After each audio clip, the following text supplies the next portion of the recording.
இப்போ இந்த துயர சம்பவத்திற்கு பின்னும் நீங்க எல்லோரும் ஒருத்தரை குற்றம் சாட்டி கூட விஜய் அவர்களுக்கு இன்னும் அவருடைய இது மாஸ் வந்து குறையலை அப்படின்ற மாதிரி தான் டாக் இருக்குது. நீங்கள் பார்த்து சமூக வலைதளங்கள் பார்த்து எல்லா இடங்களும் ஆதரவு தான் அவருக்கு அதிகமாக இருக்குது. ஏன் அப்படின்னு எல்லாரும் நினச்சாங்க, இந்த ஒரு இஷ்யூவை வச்சுட்டு விஜய் இனிமேல் வாழ்க்கையில் திருப்பி அரசியலில் வர முடியாதுன்னு நினச்சாங்க. ஆனால் ரசிகர்கள் மற்றும் பொதுமக்கள் எல்லோருமே விஜய்க்கு ஆதரவாகவும் திமுக அரசாங்கத்துக்கு எதிராகவும் தான் நிறையா மனநிலை இருக்காங்க அப்படின்னு சொல்கிறாங்க. நீங்களும் கூட திமுகவோட கூட்டணியில் தான் இருக்கீங்க. இந்த கூட்டணியோட பாதிப்பு உங்களுக்கும் வராதா?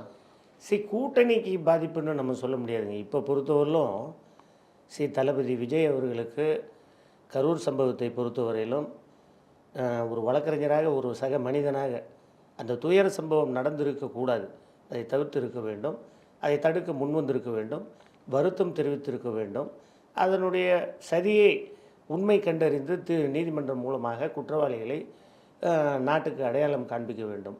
இந்த 4 பொறுப்புகளும் சகோதரர் தளபதி விஜய் அவர்களிடம் இருக்கின்றது. அந்த தாவேகா கட்சியை பொறுத்தவரையில் அதுக்கு அரசாங்கத்துக்கு தானே இருக்குது. இல்லைங்க, 2மே பொறுப்பு இருக்குது. 2 பேருக்கும் அந்த பொறுப்பு இருக்குது. அரசாங்கத்துக்கு ஒரு 50% விழுக்காடு பொறுப்பு கடமை இருக்குதுன்னா, கூட்டம் நடத்துகிற கட்சிக்கு ஒரு 50% பொறுப்பு இருக்குது. எப்படின்னா, தளபதி விஜய் அவர்களுக்கு கூட்டம் வந்து எப்படி ஆர்கனைஸ் பண்ணுறது, என்ன பண்ணுறதுன்றது புதுசு. அது ஆர்கனைசிங் லெவல் இப்போ தான் அவங்க பண்ணிகிட்டு இருக்காங்க, இனிமேல் பண்ணுவாங்க.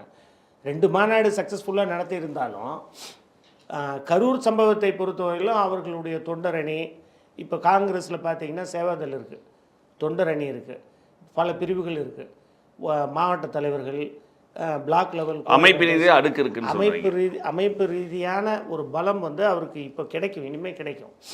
அதை கிடைச்சதுன்னா இது தவிர்க்கப்பட்டிருக்கும், இந்த மாதிரி சம்பவம் நடந்திருக்காது.